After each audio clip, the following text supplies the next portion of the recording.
Alô, bem-vindo ao AbraCelCast, história dos 25 anos. Sim, 25 anos da Associação Brasileira dos Comercializadores de Energia, uma associação que se confunde com a trajetória do próprio Mercado Livre. E para contar essa história, ninguém melhor do que aqueles que fizeram parte dessa história. Temos aqui o prazer de receber, no episódio 3, três figuras ilustres do nosso setor que dispensam comentários: Maurício Tolmasquim, Paulo César Tavares e Ricardo Lima.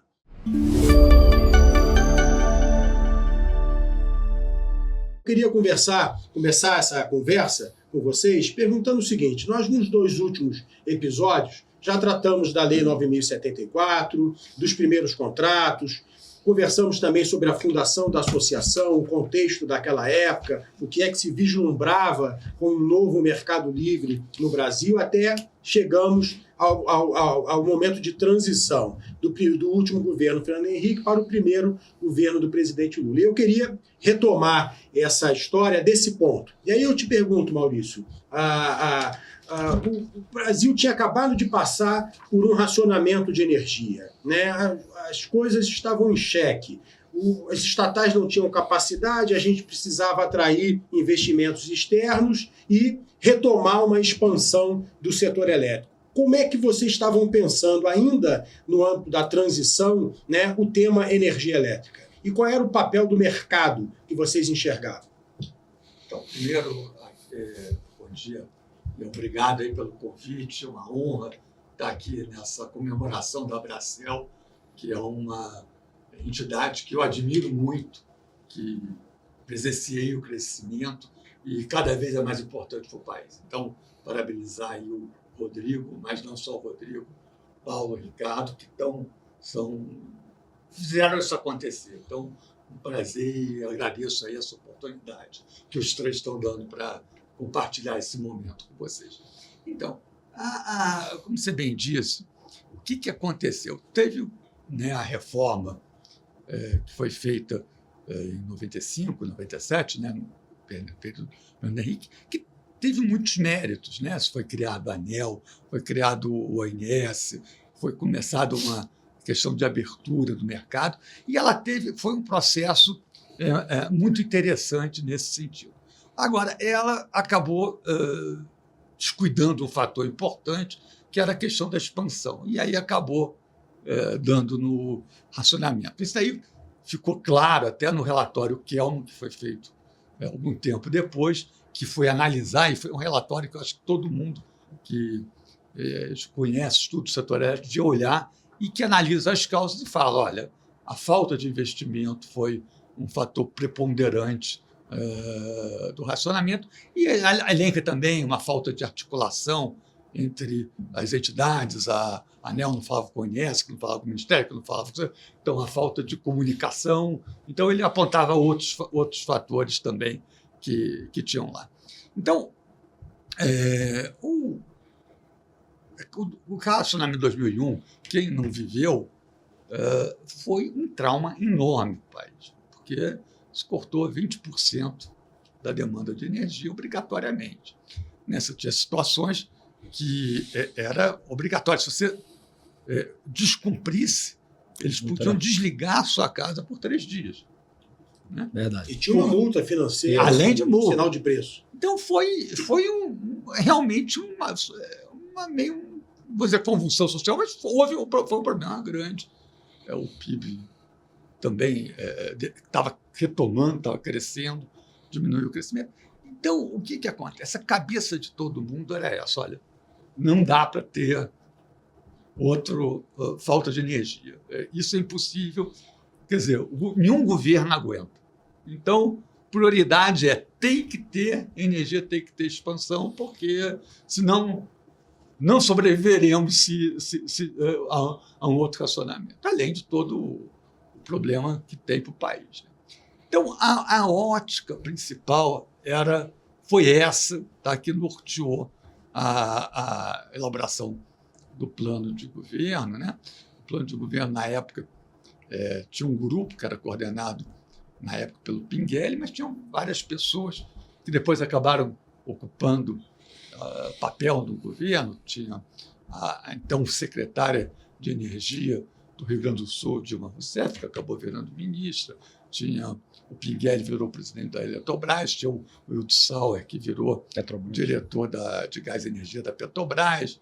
Eu mesmo, depois a Dilma veio a me convidar para ser o secretário executivo do Ministério, e algumas outras pessoas que participaram desse momento. Não havia, como tudo na vida, não havia consenso total no grupo. Tinha muito dissenso, muita discordância, e aquele documento era, vamos dizer, aonde se chegou com visões que não eram exatamente a mesma de todo mundo, e isso é natural em qualquer processo, né? Então, mas tinha ali um documento que dava alguns nortes do que era importante fazer. Quando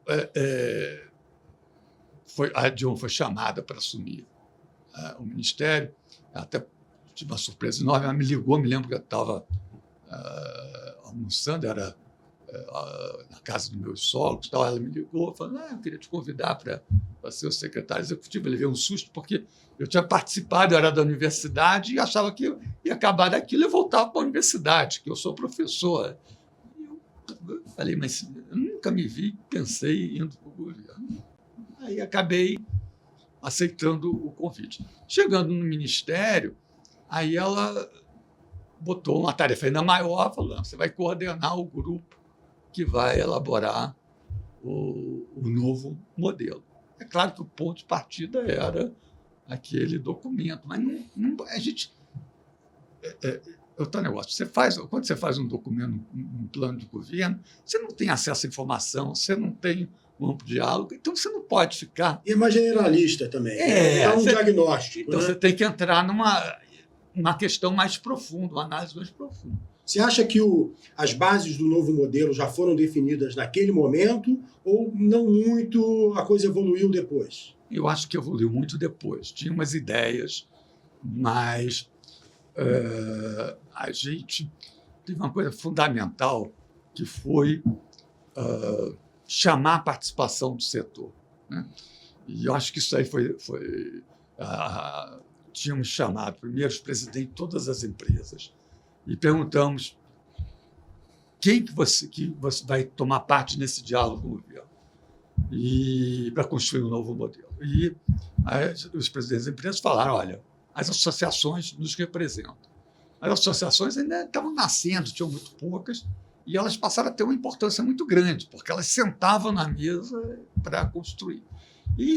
Então, a gente tinha um norte, mas o modelo foi uma parceria entre todo mundo. Mas nós vamos falar do modelo. E a gente vai chegar, vai chegar lá. Vai chegar lá. Eu queria passar para o Paulo e para o Ricardo. Paulo, nessa época, CPFL, eu acredito, e Ricardo EDP. Isso. Ricardo foi presidente antes do Paulo, né? Foi Valfrido, Luiz Maurer, Valfrido, Ricardo. Isso. Né?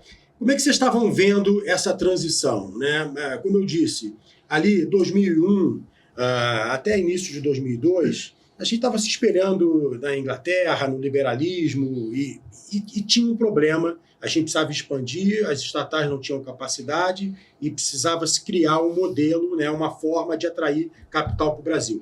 Como é que a Bracel estava participando disso, Ricardo? Ainda na formulação ali de eleições, diálogo com a equipe que estava sendo liderada pelo Pinguelli naquela ocasião? Veja, eu vou dar um passo antes, que é durante o racionamento. Foi muito traumático tudo, como o Maurício levantou, mas tem uma questão, dois pontos muito importantes que foram a base do mercado. Primeiro foi o certificado de redução de demanda, onde se criou um mercado livre, né, onde se transacionava livremente, com preços livremente negociados. Até alguns surgiram como, vamos estabelecer aqui uma plataforma de preço, mas foi o início de um mercado de verdade ali. O sinal de preço, com resposta da demanda. Resposta à demanda, quanto cada um valia para a sua redução de demanda, quem precisava comprar. Então, foi um mercado muito importante. E nessa época, inclusive, quando surge, então, a necessidade, durante o racionamento, da energia emergencial, né? Foi feito no Brasil, todo mundo fala hoje em contrato de opção, mas foi feito o primeiro contrato de opção entre a Guaraniana, onde o Max Xavier estava, e a EDP, onde eu estava, né? Fizemos um contrato de opção, onde se pagou um prêmio, porque que a Guaraniana poderia exercer se necessitasse dessa energia, né? E foi, na verdade... Mas isso foi em 2003. 2002 ainda, né? Aí, bom, veio a transição, claramente o Maurício tem razão, era uma questão de expansão, necessidade, falta de expansão e falta de coordenação também entre todos os entes do governo, né? Entre o ONS, a ASMAI, o MAI na época. Tinha um hiato no planejamento também. Não existia planejamento, não existia planejamento. A Eletrobras, que era a grande planejadora através do GCPS, perdeu completamente a força com o modelo. Então não tinha quem era o planejamento, porque se acreditava, quando se fez o modelo anterior, que o mercado daria os sinais necessários para a expansão. Mas o mercado mostrou que era insuficiente para isso, por uma série de razões, falta de financiamento, muita falta de contratos, muitas razões que o ajuste feito, alguns ajustes, que é o mercado de contratos, acabou resolvendo isso. Então, eu acho que esses são pontos muito importantes, né? E aí, durante a transição, o Maurício estava também, mas nessa reunião não. Tem um fato muito interessante, que é uma reunião no bolo de noivo, que é o centro, o CCCB do Banco do Brasil, onde a Abracel foi recebida pela coordenadora da transição na parte de infraestrutura, futura ministra Dilma, porque isso ainda era final do ano, e onde a ministra faz uma coisa muito interessante, que é o seguinte: ela fala, não, vocês comercializadores não têm nenhuma função econômica, vocês são meros atravessadores. Isso machucou bastante a gente na época, né? Mas ela abriu o diálogo, de qualquer forma, né? Por nos receber e tudo, e o diálogo iniciou ali, né? Onde a gente pôde, ministra, não é bem assim e tudo, e começamos o diálogo. Maurício, depois, como secretário executivo, foi muito importante na abertura de portas para escutar os comercializadores. O livro do Maurício, inclusive, cita as comercializadoras como um fator muito importante de gestão de risco, cita até no caso a Enertrade, que era do grupo EDP, onde naquela época, inclusive, os grupos econômicos verticalizados tinham comercializadoras. E a função não era trader, era uma função de gestão de risco dos contratos dos geradores com as distribuidoras e, eventualmente, com a migração, que ainda era muito incipiente, a migração de consumidores para o Mercado Livre ainda era muito incipiente, né? Não existia um contrato padronizado, era tudo muito... com o novo modelo, inclusive, se permitiu que o consumidor registrasse diretamente o contrato na CCE, coisa que não era possível até. O consumidor só podia ter o seu contrato registrado através de uma comercializadora ou através de um gerador. Então, isso foram mudanças ali nas regras do mercado muito importantes nessa época. Agora, Paulo, em algum momento, né, os comercializadores pareciam não ter muita importância. E depois do racionamento, sobrou energia. E alguém precisava vender esse negócio, porque também não tinha no mercado cativo. Como é que foi essa conversa com a... Então, acho que não era ainda a ministra Dilma, era no momento de transição. Era bolo de noiva, foi a primeira. Bom, primeiro, Rodrigo, obrigado aí pelo convite. É uma honra estar aqui com o meu amigo Maurício, que desde que ele cometeu o desvario de me convidar lá para uma aula inaugural lá na UFRJ, né? Trabalhamos juntos também muito no Procel, ele, o Pinguelli, o Wildo Sauer. Foi um trabalho excepcional, que inclusive se refletiu no próprio programa de governo que o Maurício fez. Tinha 2 vezes a frase lá, conservação de energia. Então é um amigo de longa data. Ricardo Lima aqui, que foi meu antecessor aqui na Abracel, né? Eu sucedi a gestão do Ricardo lá no começo de 2003, né? Janeiro. Isso, foi. Mas eu já era da Abracel, desde que a gente criou a comercializadora na CELP. Nós criamos, antes do racionamento... Você entrou em setembro de 2003. Isso. Mas antes do racionamento, a gente percebeu que vinha um racionamento no Nordeste. Na época eu era presidente lá da distribuidora e criamos uma comercializadora. Foi a primeira do Norte-Nordeste. Então, Ricardo é um velho companheiro aí. Hoje somos colegas lá na Fiesp. É uma honra estar aqui com o Ricardo. Então, é um prazer estar aqui cercado de amigos. Eu acho que o Maurício foi muito feliz na introdução dele, o Ricardo também. Eu queria só acrescentar alguns pontos aí. Realmente, o que Maurício colocou é muito pertinente. o setor, eles entraram num momento muito difícil. Foi depois de um racionamento que era um trauma.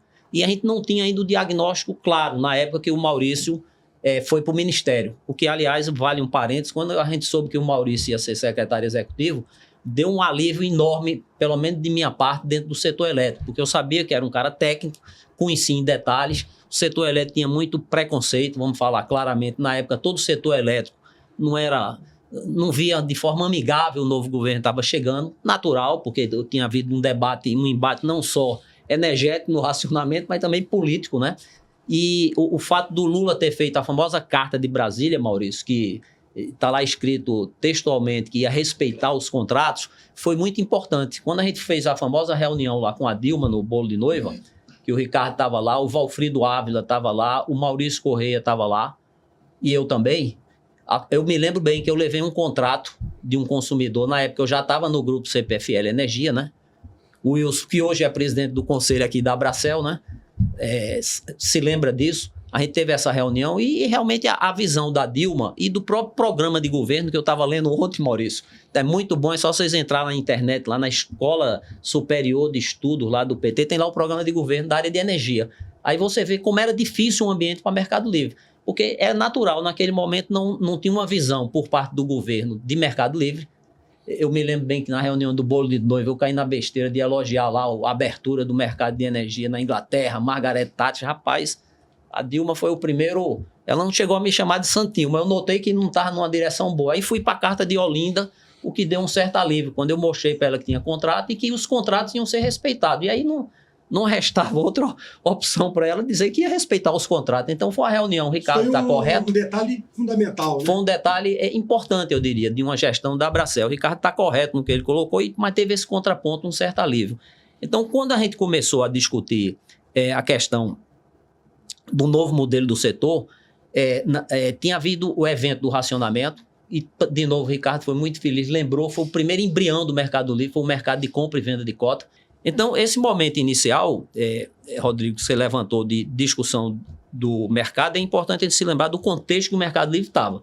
Era um mercado que o próprio programa de governo não via com simpatia e nem poderia ver, porque era a experiência que ele tinha, era o racionamento, entendeu? Dentro do próprio setor elétrico, também vamos falar claro, não sei se Ricardo concorda com isso, não era exatamente popular você, Mercado Livre. Eu me lembro que quando nós criamos lá na CELP a comercializadora, eu era presidente da distribuidora e vários colegas da Abrad me ligaram, pô, você endoidou? Que negócio é esse criar comercializadora, cara? Você vai criar uma empresa para tirar cliente de nós mesmos? Então, foi um ambiente assim que eu me orgulho muito do resultado que se chegou, e aí pensou o efeito Maurício, eu diria a própria Dilma, sem medo de errar, porque se você comparar, senhores, o programa de governo que está lá no site hoje, é só clicar e ver, muito bem escrito, o programa total era umas 80 folhas, se não me falha a memória, e a parte de energia eram umas 3 ou 4 folhas, está bem compacto. Houve uma diferença muito grande entre o estado final que chegamos lá na Lei 10.847, a que criou a EP, e a 10.848, que criou a regra de comercialização, que foi lá em março de 2004, e depois o decreto que regulamentou tudo alguns meses depois. Mas então, um grande progresso que a gente tem entre, vamos dizer, a ideia inicial de modelo e o resultado final. Se você comparar duas coisas, não sei se Maurício tem essa visão, houve realmente uma mudança de uma visão menos mercado para uma visão mais mercado. Pois isso que eu queria ouvir o Maurício. E aí, só para concluir, tem vários detalhes. Entre várias coisas que a Abracel fez, o projeto original, que eu queria aproveitar também para ouvir Maurício, era que os ambientes eram separados, ACL e ACR. E quando chegou lá na fase de aprovar o decreto que regulamentava, eu me lembro bem que a gente foi lá na Câmara dos Deputados, o relator era o deputado da Cheste, Fernando Ferro, que o pessoal não sabia, mas eu tinha trabalhado com o Fernando Ferro, eu tinha acesso, e a gente foi lá numa reunião histórica com o Maurício Correia, e ficamos uma meia hora, 20 minutos conversando com ele, levamos um documento que a gente defendia a Abracel que tivesse alguma ligação entre os dois ambientes, que eram os leilões de A-1, que a Dilma e o próprio Maurício não via com muita simpatia, era natural, mas eu achava que era fundamental para dar mais flexibilidade e adaptabilidade do modelo. E isso foi aprovado e está aí até hoje. Foi o primeiro grande mecanismo de venda de energia a grosso de comercializador, eram esses leilões, que os comercializadores... Vamos falar disso, Paulo. Então, eu vou voltar nesse assunto, tá? Tá bom. O decreto veio depois, então eu vou para o novo modelo e depois a gente volta nesse decreto, porque acho que é importante, tem um link legal aí. Maurício, novo modelo, né? Mercado Livre era uma novidade no mundo inteiro. Ninguém sabia onde isso ia parar, qual era a capacidade do mercado resolver os problemas por conta própria. Estava começando na Inglaterra, estava começando no Brasil, a Lei 9.074 de 95, mas o primeiro contrato foi em 99, depois veio o racionamento. Qual era a visão, com muita franqueza, qual era a visão que vocês tinham de mercado naquela ocasião? E vocês vislumbravam algum papel para o mercado livre? Porque o modelo veio com uma estrutura centralizadora, compra realizada pelas distribuidoras. Fala um pouco disso, Maurício. Então, olha, o que norteou basicamente o novo modelo, como eu disse, foi evitar um novo racionamento. Então, era garantir a expansão. E qual foi o diagnóstico que foi feito? Eu saí a conversar com os investidores. Vem cá, o que precisa para você investir na expansão? Porque a Eletrobras, a gente tinha um papel, é claro, na expansão, mas não tinha a capacidade sozinha de fazer o que era necessário. Você tinha que atrair o capital privado. Então, por que o capital privado não estava indo? E aí eu comecei a conversar. E eles falavam o seguinte, olha, na época não existia eólica, solar, nada disso. Você tinha hidrelétrica e termoelétrica, era isso. Tá? Esse era o mundo. Então, hidrelétrica era uma coisa que o capital privado, historicamente, só depois começou a entrar, mas era coisa para estatal, e o mundo do privado era investir em térmica, que era onde ele via o seu espaço. E eu falava, o que precisa para vocês investir? Aí eles falavam assim, como assim, olha só, o Brasil, na época, a hidrelétrica tinha ainda tem, mas era um peso monumental. Eu vou pegar dinheiro no BNDES para fazer minha planta ou num banco, minha planta térmica. Se tiver 4 anos de boa hidrologia, eu vou à falência, eu não pago meu financiamento, porque o preço vai estar lá embaixo e eu não banco. Falei, mas o que você precisa para investir? Ele falou, me dá um contrato, uma garantia de receita que eu invisto. Eu quero uma garantia de receita. Aí ficou, porra, como é que vai dar um contrato para um privado? Bom, vamos fazer uma competição. Quem oferecer o menor preço para construir e operar a usina ganha esse contrato. Né? Então, essa foi a solução para atender aos investidores que falaram que era a condição para entrar ali.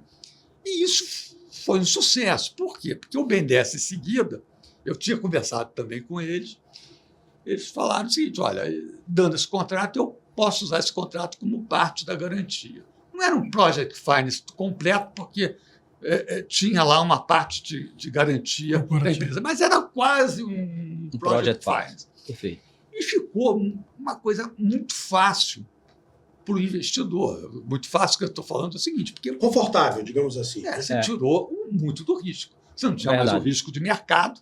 O mercado sobe, desce, você pode garantir. Não tinha risco. O risco hidrológico era também ali muito pequeno. E você, o BNDES dava até 70% de financiamento, com 30% de capital, você construía uma planta e ia pagando com a tua receita. A própria receita. Bom, então, isso daí foi uma coisa que foi fundamental. Para fazer isso, o que você precisaria? Você precisaria quem vai dar esse contrato? Bom, esse contrato tem que ser dado pelas distribuidoras, que é quem vai contratar energia para poder atender a esse mercado. Então, ali se conformou a ideia. Vamos ter o ACR, o Ambiente Regulado, que vai ser o propulsor dessa expansão. Agora, ao mesmo tempo, a gente reconhecia que tinha uma realidade, que você tinha os grandes consumidores, que você tinha que dar uma certa liberdade para quem quisesse comercializar a energia diretamente, achar o seu próprio, comprar do gerador, comprar da comercializador, né, diretamente. Então, ficou ali, vamos ter um ambiente, o ACL, que teria isso. E, claro, a comunicação entre os dois. Aí um grande debate, qual era o tamanho do ACR e do ACL, quem podia ir para o ACL. Ali você assistia um dos maiores confrontos entre a Brad, Isso. a Abrace, a Bracel. Bom, porque Puxando para um lado. era. Então, ali, bom, qual é o. Era de um lado, um argumento de um lado que vai quebrar a distribuidora, que tem problema, do outro lado tem que dar direito para os grandes consumidores poderem tomar suas decisões. E tinha que se arbitrar ali em algum corte, ponto, né? o corte. E aí foi. Provavelmente todo mundo ficou descontente, porque nessas coisas todo mundo. Mas é um pouco isso. Você tenta alguma hora e fala, isso vai evoluindo no tempo, mas tem que ter um ponto aqui para a gente começar esse jogo. Né? Eu precisava de um mercado cativo grande o suficiente para poder viabilizar a expansão. Porque naquela época, como é que o que não se construiu usina para o mercado livre? Praticamente. Claro. O mercado, nos leilões, a gente deixava cerca de 30% da energia Mas isso foi depois, sem contrato. Né? Eu sei, mas estou falando. Sim. Sem contrato, justamente para poder ter energia para o mercado livre. Então, o mercado livre, não se construía uma usina para o mercado livre. Se construía uma usina no mercado regulado e se fazia negócio com parte da energia no mercado livre. Quer dizer, o motor, naquela época, eu estou falando, isso mudou, o mundo mudou, depois, se a gente quiser, a gente pode falar, mas naquela época, o motor da expansão era o cativo. Era o cativo e que era a maneira para sanar o que não tinha acontecido antes, né, que levou ao racionamento. A gente pode depois fazer uma série de análises por que hoje é totalmente diferente a situação, mas, bom, aí eu estou falando... Naquela época, a gente está lá em 2003. Isso. A outra coisa, um movimento importante, foi a questão que foi mencionada do planejamento.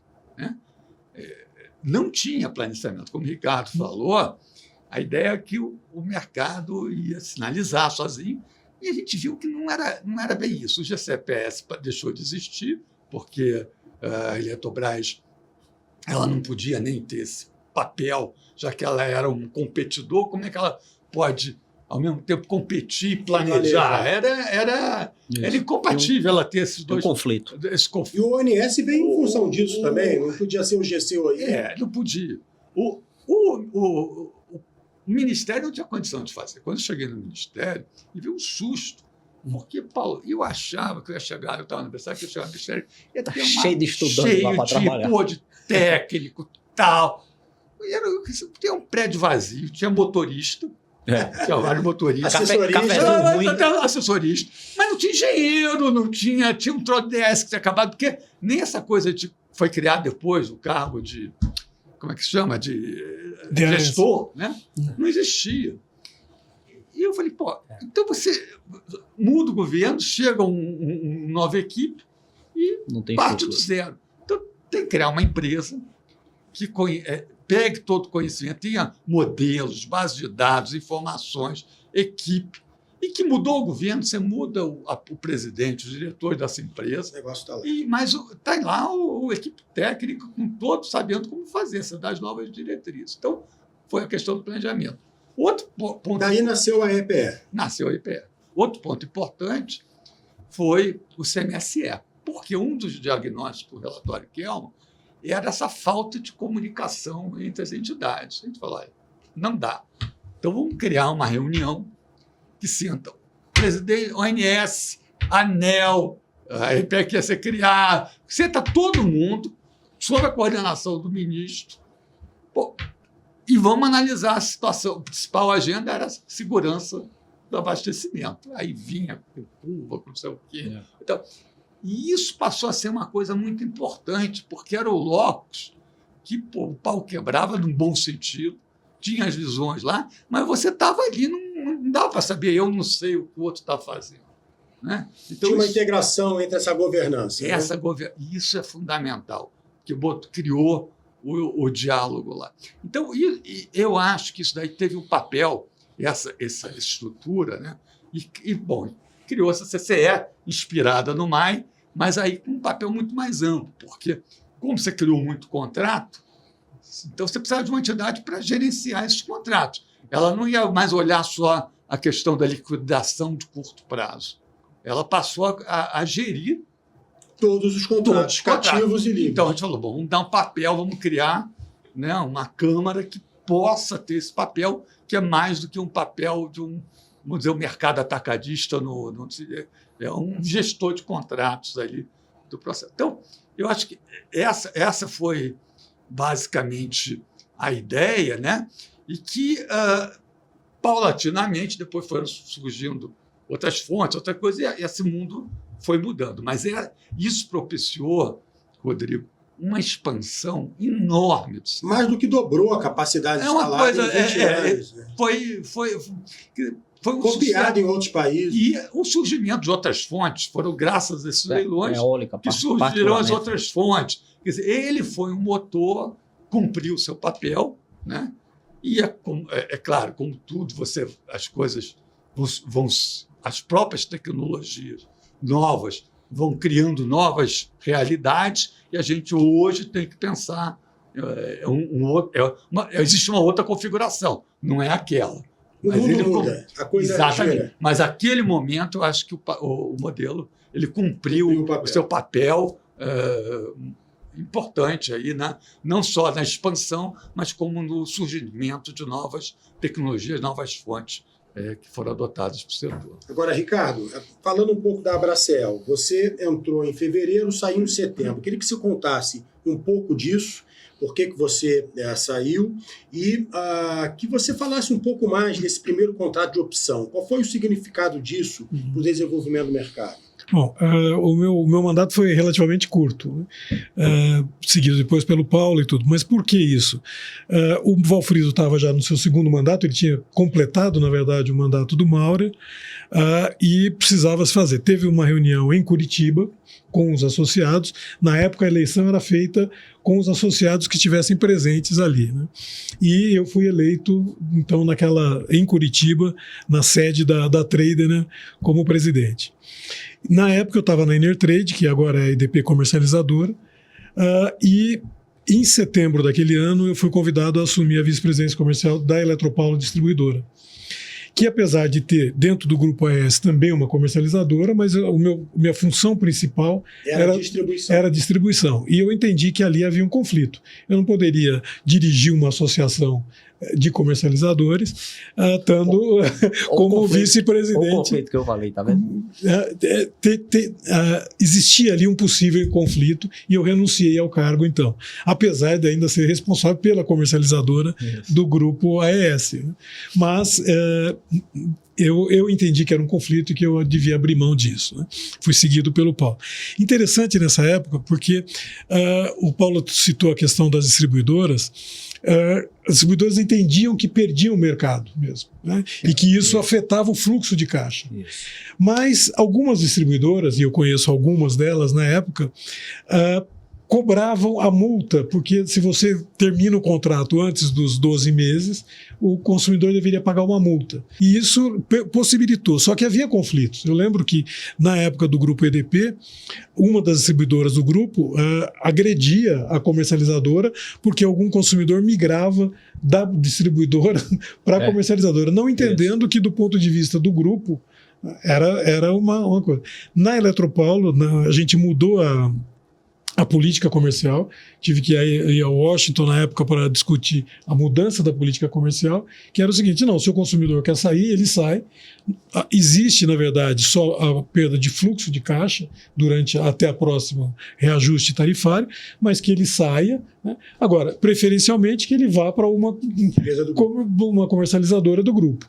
E todos os grupos que tinham distribuidora criaram comercializadoras também com isso. Né? São todas nossas associadas. Todas associadas. No caso da EDP, quando foi criada a comercializadora, era para gestão de risco. A EDP tinha geradores, tinha distribuidoras. A distribuidora, a obrigatoriedade não era de contratação de 100%, era de 85%. Isso. Então havia um risco de mercado na distribuidora e havia um risco de mercado na geradora. E a função primeira da comercializadora não era mercado, era fazer a gestão desse tipo de contrato. Então, esse é uma parte da nossa missão até hoje, fazer a gestão de risco e proteger o consumidor da dificuldade que é o nosso setor elétrico. Sim. Então, isso é o momento de mudança. Né? A segunda Agora, pergunta... sobre o contrato de opção. Você mencionou que foi feito primeiro o contrato de opção. Qual foi a relevância disso? Como é que isso aconteceu? As geradoras tinham, no emergencial, as geradoras tinham uma obrigação de data de entrada dos suprimentos de energia. Isso. Eram geradoras a diesel ou a óleo combustível, mas que tinham um prazo muito curto de entrada. No caso de atraso, havia uma multa muito pesada no contrato com essa geração emergencial. E eu fui procurado pelo Max Xavier na época, que era da GCS, como o Paulo citou, dizendo, olha, existe uma possibilidade e eu quero proteger o grupo disso. Então, do ponto de vista do gerador, foi uma proteção, que se houver atraso, um hedge.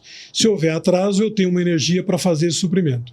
Do ponto de vista da EDP, a questão era, bom, eu tenho energia aqui, a EDP tinha o seu parque gerador, tem o parque gerador, eu posso fazer isso daqui, mas eu preciso de um prêmio para isso. Como calcular esse prêmio? Essa toda foi a engenharia a ser feita na época. Qual é o valor do prêmio de opção? Né? O preço se acertou, e aí como fazer isso? Só que não existia isso no mercado. Né? Então trouxemos advogados que trabalhavam na BMF na época ainda, para nos ajudar a construir o que seria um mercado tratando energia, na verdade, como commodity. Né? Foi esse o princípio que norteou isso daí. E foi o primeiro contrato de opção lá em 2002. Quer dizer, o comercializador encontrando espaços para solucionar problemas, da mesma forma que fez em 2001, quando teve o racionamento. Agora, Paulo, a regulamentação, você comentou a 5163, né? A gente foi criado ali a Lei 10.848, e depois um decreto para regulamentá-la. Eu queria que você e o Tomasquim falassem um pouco disso, né?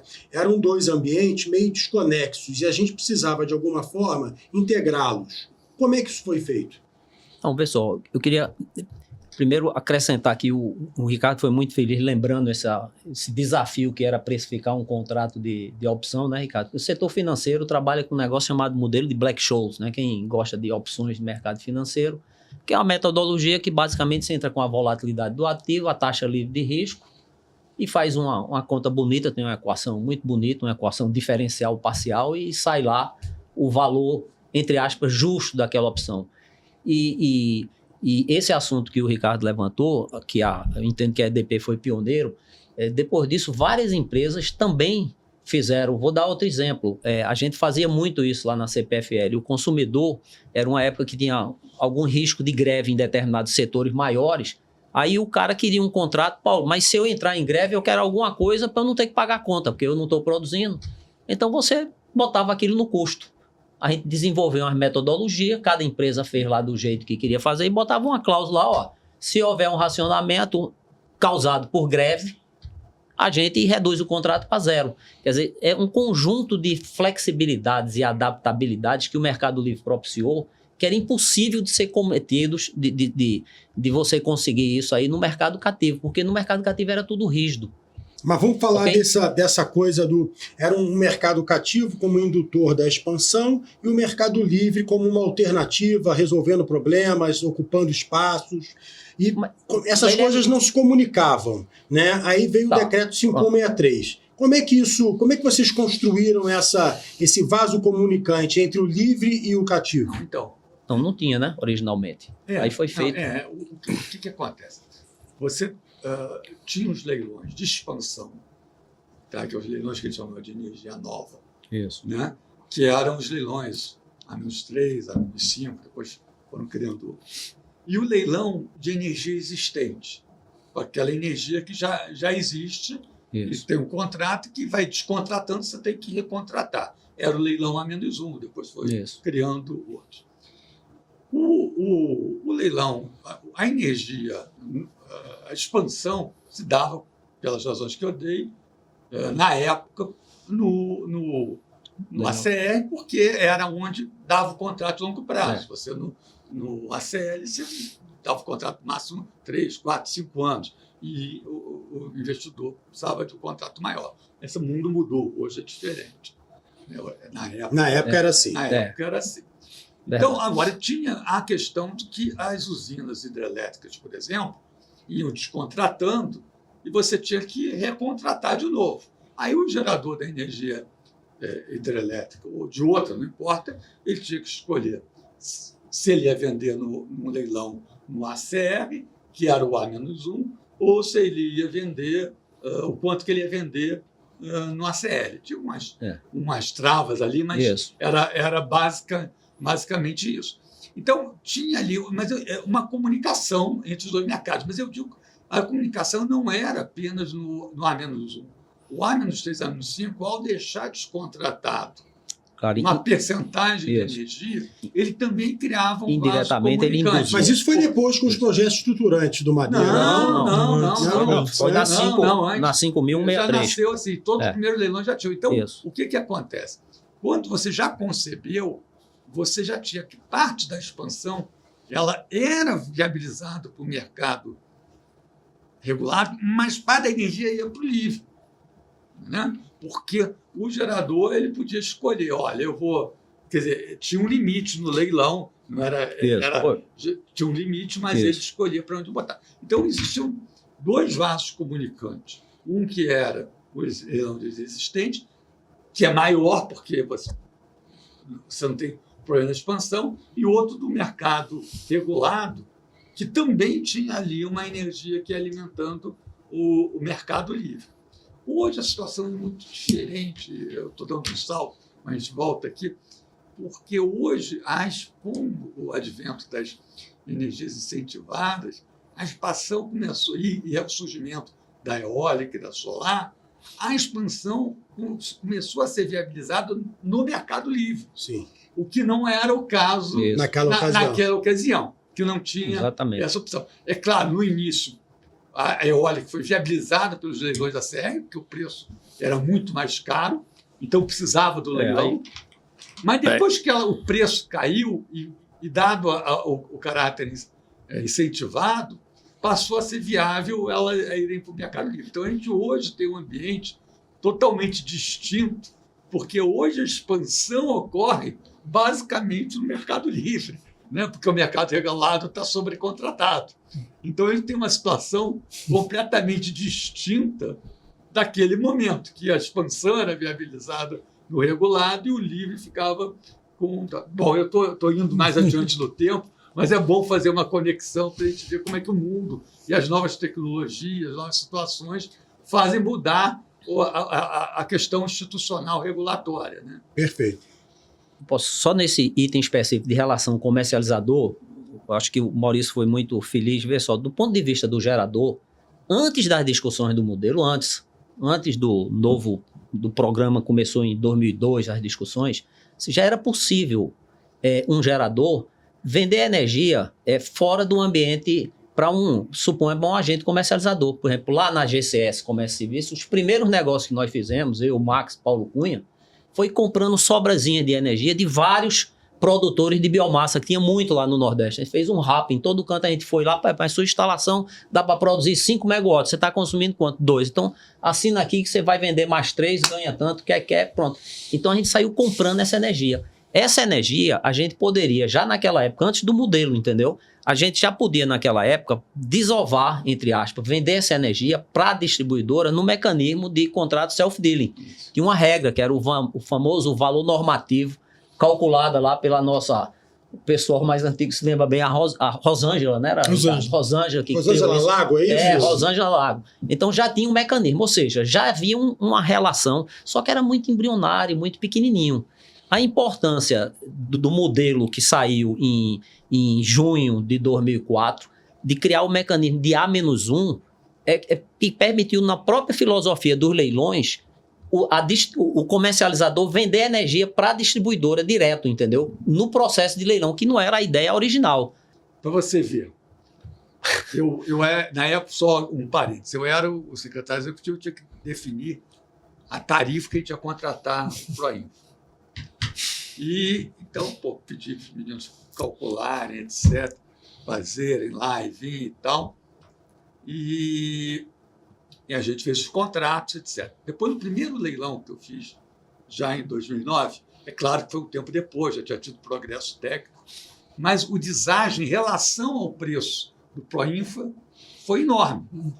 É. Você pode dizer, teve um progresso técnico, sim, mas em parte eu acho também é a simetria de informação entre quem faz o preço e o mercado. Daí a importância do leilão. Quando o preço é definido no gabinete, isso aí. Com melhor intenção, você vai lá, levanta o preço do equipamento e tal, mas ou você vai errar para menos e vai frustrar, ou você vai errar para mais e vai está dando um valor acima do que era necessário para viabilizar. Difícil chegar naquele ponto ótimo. A beleza do leilão e da competição é que você bota aquele preço teto, mas é a competição que vai definir qual é o preço que se viabiliza. Então, eu acho que a grande diferença, eu diria, o PROINFRA teve um papel fundamental, tá?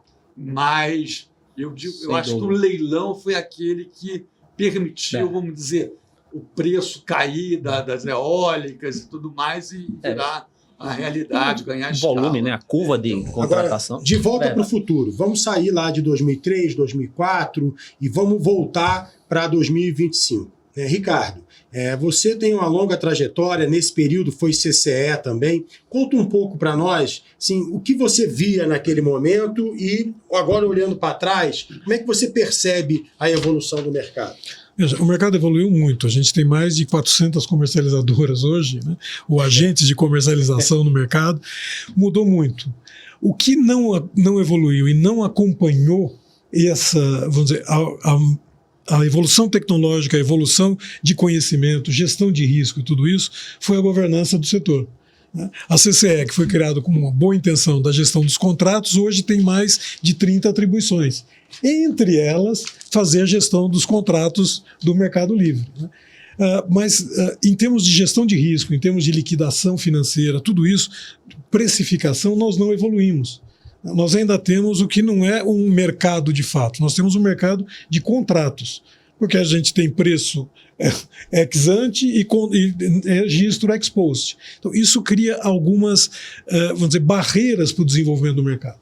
É claro que a gente tem hoje quase mais de 40% da energia no mercado livre, com alta produção, com os recursos energéticos distribuídos, isso cresce também, o papel das comercializadoras cresce, podemos ter talvez o agregador de excedente como um papel do comercializador, tem muito a evoluir. Só que essa discussão não está sendo acompanhada pelo regulador. A gente vê interferências do legislativo na regulação, tem tudo isso, mas essa evolução necessária e que vai dar mais segurança para o mercado, mais solidez, mais robustez para esse mercado, ela não está acompanhando. A regulação está muito atrasada, a regulação está quase olhando pelo retrovisor e não todos os desenvolvimentos que a gente precisa. E a tecnologia anda rápido, né, Ricardo? E a tecnologia anda rápido, mas basta ver a dificuldade que tem hoje para o varejista, que é a questão da medição. Então, são coisas assim que precisam acompanhar e olhar um pouco para o futuro. Então, agora, nisso, o papel do mercado é fundamental. O comercializador tem um papel fundamental, e a Abracel, que eu tenho orgulho de ter feito parte dessa história, né, e que hoje está muito bem representado por você, por todos os associados, e todo o papel que Paulo construiu na história, o Maurício como um formulador de todas as políticas que aí estão hoje, né? Prazer estar aqui com a elite dessa história, mas a Abracel tem um papel fundamental para garantir. Não é apenas a questão da portabilidade. Isso é uma bandeira muito importante, mas a governança do setor precisa mudar. A regulação precisa olhar para o futuro, precisa criar as condições, como os leilões criaram, né, Maurício? Criar condições para que esse mercado se desenvolva como um mercado de energia e não um mercado apenas de contratos. Você, Paulo, qual é a tua visão de volta para o futuro? Tudo que o Ricardo colocou, eu assinaria embaixo, está perfeito. Vou tentar só acrescentar alguns enfoques adicionais na questão do futuro. Bem, realmente o setor elétrico hoje, na minha visão, está num momento difícil, muito difícil. Você vê, no mês de junho nós tivemos 28,5% de toda a geração interruptível eólica e solar descontinuada pelo famoso curtailment, né?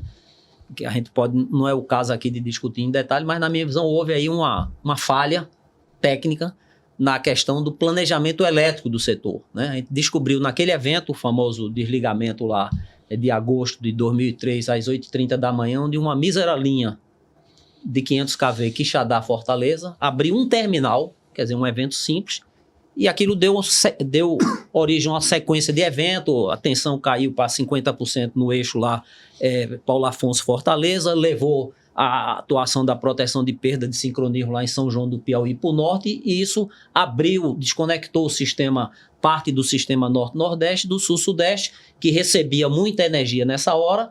Então a frequência afundou, atuou o ERAC no Brasil inteiro. A gente teve quase um quarto aí, estou arredondando os números, da carga do Brasil desligado por um evento simples. Quer dizer, era uma coisa que não deveria ter acontecido, e aconteceu.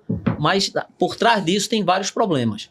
E grande parte dos problemas vem do que Ricardo, muito feliz, levantou. O setor está funcionando hoje muito olhando pelo retrovisor. A turma precisa olhar, por exemplo, o papel do consumidor. O consumidor que virou não só o consumidor de energia, mas também um produtor. Hoje todo mundo pode botar uma eólica na sua casa. Você vai lá na Austrália, teve lá um dia desse, tem uns caras vendendo uns kitzinhos que você faz hidrogênio na sua casa, pega o painel. Eu andei fazendo alguma coisa até na minha, produz hidrogênio, mas o custo é alto. Então o cara pode produzir hoje em casa o seu requisito energético. Você tem, além disso, ou seja, o papel do consumidor, na verdade, virou eu chamo com o consumidor. O cara é produtor, comercializador e consumidor, porque o cara nunca vai produzir e consumir na mesma curva. Sobra um espaço. Eu dou um exemplo. No meu condomínio, eu vivo transacionando energia, Maurício. Tem um cara lá que tem um carro elétrico, eu tenho painel na minha casa, o cara tem 2 carros, quer carregar, eu digo, se você quiser, carrega aqui em casa. O cara me paga em garrafa de vinho, é vizinho, mostra o potencial que esse mercado tem. Eu me lembro muito bem que numa visita que a Abracel, o Paulo Pedrosa, organizou para os Estados Unidos, a gente chegou lá, isso nos anos, não me lembro mais o ano exato, mas foi 2009, 2008, por aí. A gente chegou no pessoal que operava o sistema da área de Nova York, e o cara explicou para a gente que a ilha de Manhattan tinha 2 áreas de preço. No meio do caminho ali, eu me lembro até hoje o código, era K e L. Ou seja, o preço Mercado Livre era um no canto e outro no outro. Em outras palavras, se você tiver um carro elétrico hoje em Manhattan e for jantar, você pode estacionar o carro num local. Se você quiser vender energia, você vai no local que o preço esteja mais alto. Se quiser consumir, você vai jantar no local que é mais barato e pluga teu carro lá. Então, isso dá espaço. É um mundo do futuro que o setor elétrico ainda não se adaptou. Isso junto com o breakthrough que está aí na prateleira das baterias de estado sólido, né, que vai dar um salto quântico na qualidade da tecnologia de bateria, que é o eletrólito de estado sólido. Você tem a QuantoScape lá no mercado americano, é a grande briga mundial, na minha visão, QuantoScape versus KTL lá na China, né? Tem a Toshiba aí correndo à parte, a Toyota correndo à parte, mas tudo indica que vai ser um dos dois aí o vencedor dessa briga.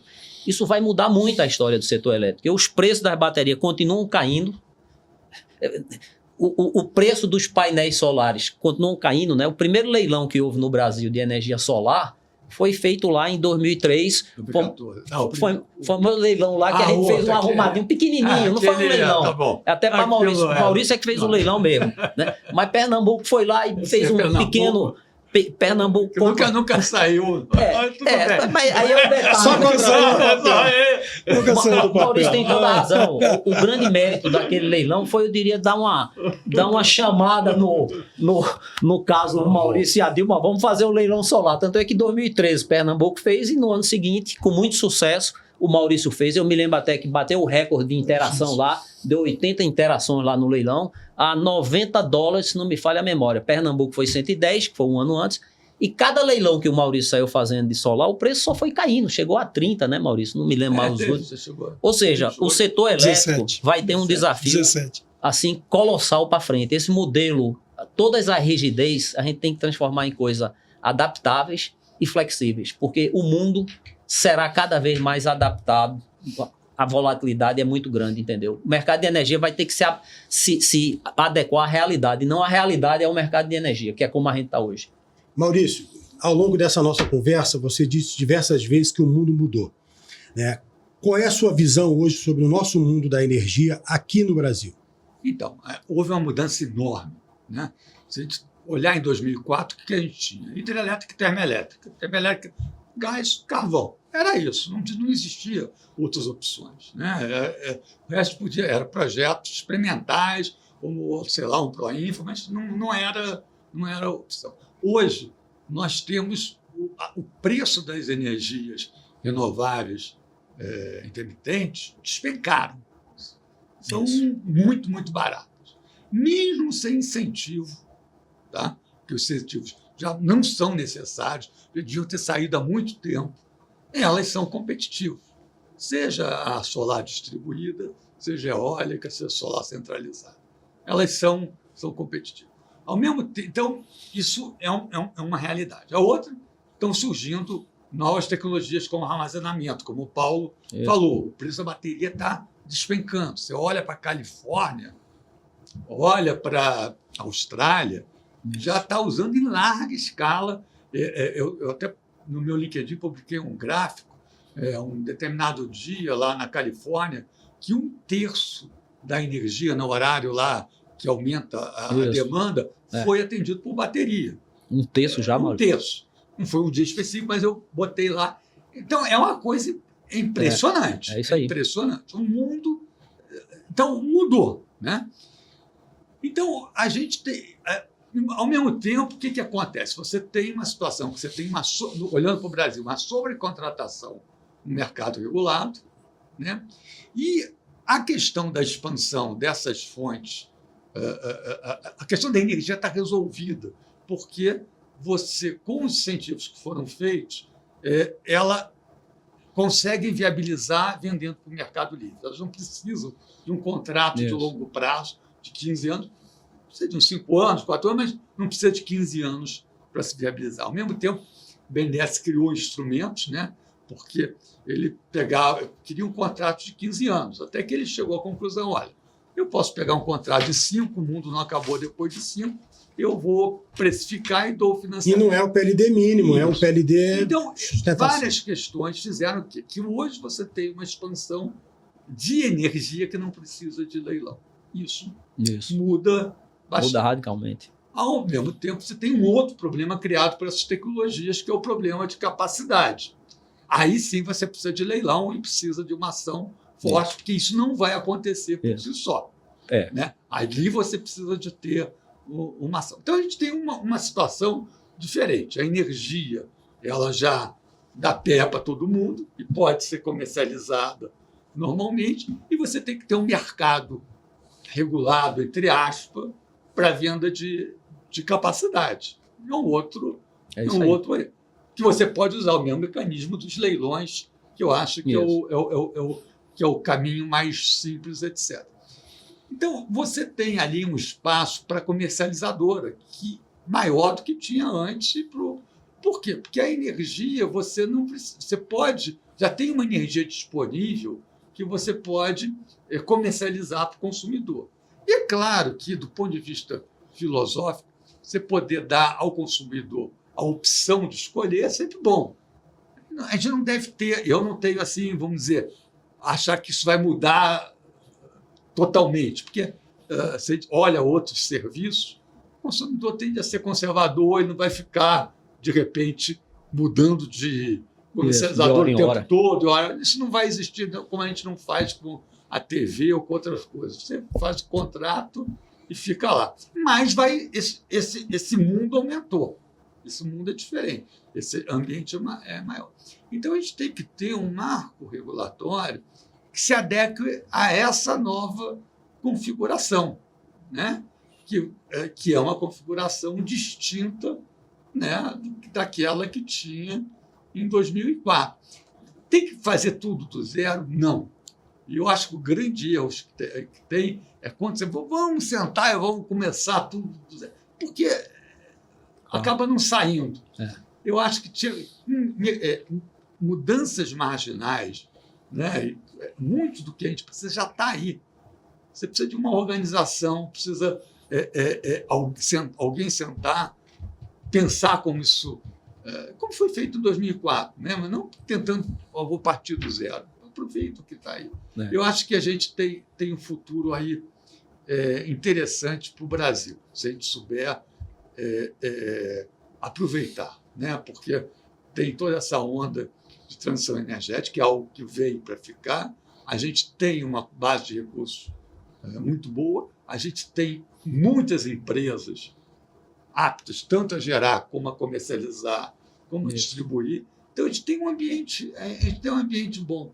Então, eu diria, Rodrigo, eu acho que nunca teve, eu acho, um ambiente tão bom para comercializador, eu acho, como tem agora. Ambiente no sentido de perspectiva. Concordo com o Ricardo que a gente tem que ter a coisa não acontece por si só. Você tem que ter uma adaptação, uma arrumação, etc.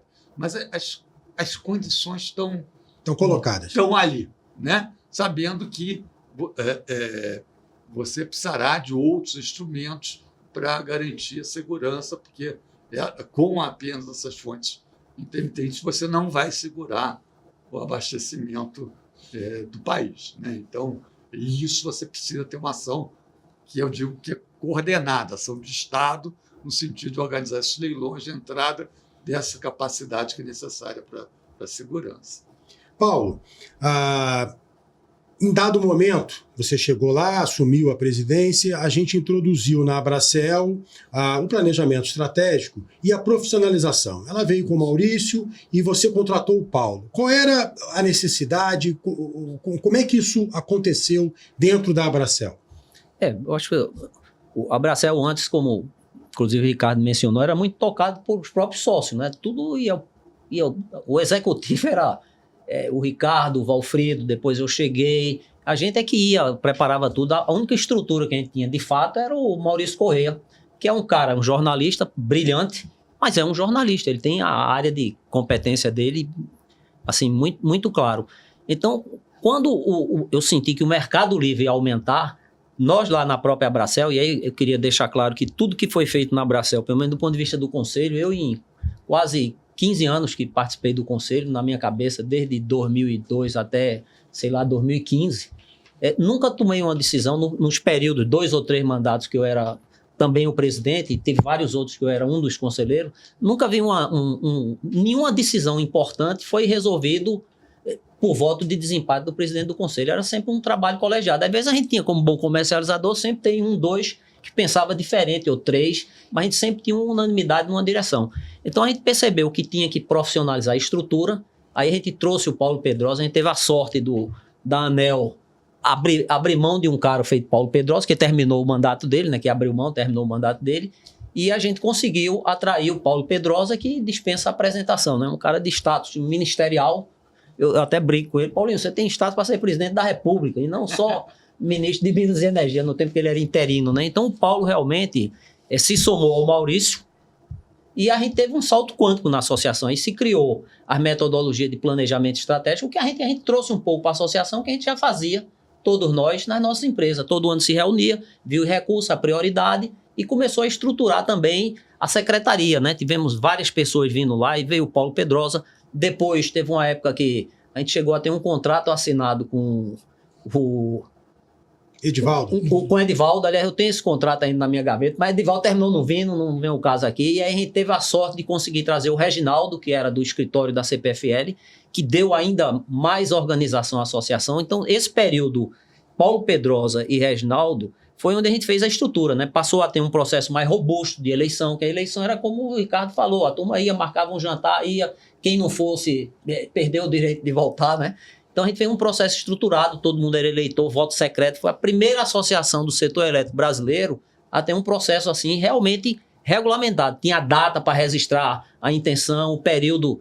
Eu me lembro bem que o João Carlos, uma das eleições lá que ele ganhou e foi muito bem votado e foi presidente da associação, ele dizia lá que fez uma campanha pé na estrada. Ele visitou todos os associados, todos nós tínhamos que visitar. Então criou uma ligação muito forte entre quem estava no conselho e o interesse geral da associação, não o problema específico da empresa dele, que antes a gente tinha uma tendência natural a priorizar isso. Criamos o planejamento estratégico, que a gente não tinha como um evento anual, 2, 3 dias, que definia as prioridades, força, ameaça.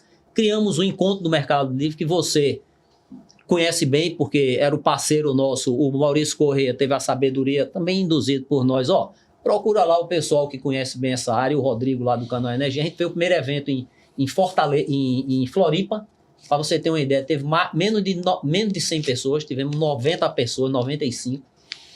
O evento ia até o domingo e o pessoal das estatais, Paulo, arruma alguma programação no sábado, o cara poder ficar na praia. A gente chamou o Barrozinho para dar uma palestra sobre planejamento, o modelo de otimização dinâmica estocástica. Tinha 16 pessoas, e aí na hora da palestra eu percebi, dia de sábado, de manhã, sol, Floripa, eu mesmo fui lá, tentei arrastar a gente pela goela, assim, tínhamos 20 pessoas na sala para assistir o Barrozinho. E para você ter uma ideia, 2 anos depois, em Salvador, esse mesmo evento tinha mais de 200, também no sábado. Então o evento cresceu exponencialmente e aí a Abracel ganhou tração, né? Com a chegada aí do Reginaldo. E aí eu teria que citar rapidamente as pessoas que fizeram a associação, todo o pessoal administrativo aí no nome da Francisca, aí minha conterrânea cearense, né? Porque Pernambuco está no Grande Nordeste estendido, né? Vai do Rio Grande do Sul até a Bahia, Rio Grande do Norte, perdão, exagerei. Aí veio o Ricardo Lisboa, que também foi presidente, inclusive bateu o meu recorde de eleição de presidente. O João Carlos, colega nosso, foi conterrâneo aí do Ricardo. O Volpone também foram, assim, pessoas. E vários conselheiros. Max, não vou me lembrar de todos, mas Max, o próprio Walter Frois e todos os colegas aí. Então, eu queria só deixar registrado que foi um trabalho de equipe. O Paulo Pedrosa trouxe também um comitê de ética, a gente não tinha, e passou a ter um comitê de ética que foi usado para minha infelicidade na minha gestão e sobrou para mim num sorteio lá o relator. Eu terminei conseguindo uma negociação entre o... Bom, eu quero agradecer demais pela presença de vocês, foi muito boa essa conversa. Obrigado, Maurício, obrigado, Paulo, obrigado, Ricardo, e eu vejo vocês no próximo episódio, no 4º episódio do Abracel Cast, Histórias dos 25 anos.